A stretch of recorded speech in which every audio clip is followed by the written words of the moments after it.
And depending on the situation, we may be able to refer Eleanor, because usually it's because they can't cope.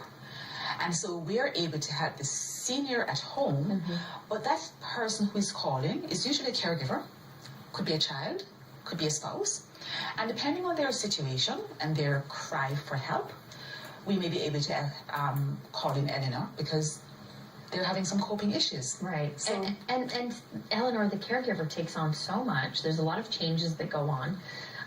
Absolutely. What can happen to them when they are dealing, they're almost putting their life on hold because now they're really focused on the elderly person? Absolutely. That's exactly what does happen. Yeah. It kind of moves. Their life moves from having their own life to caring for somebody else.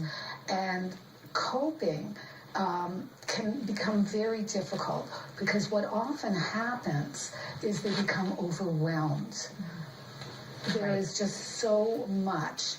And the idea, the work that I do in helping caregivers is to personally make changes to themselves so that they can cope better, so they can strengthen their resiliency, so they can prevent burnout. And some of the caregivers, adjust very well, and some don't, right, to this change. Yeah, you've seen all ends of the spectrum. I call it adapting and not adapting. Okay. And it in healthcare, the attention is on the care recipient. It's on the person who is ill. Right. And so, a note out to professionals, it's important to say to the caregiver, and how are you doing?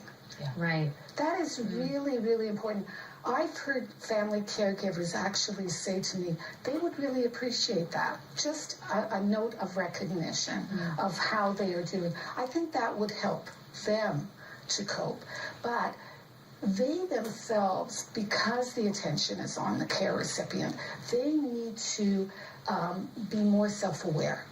They need to self-monitor their own care by recognizing whether they are coping well or they are not.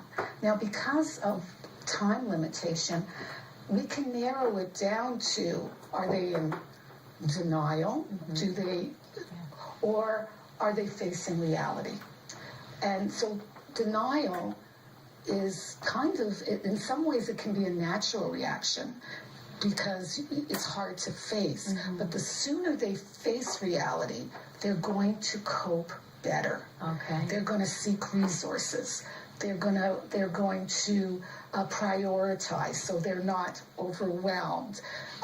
They'll be calmer. So that's going to help.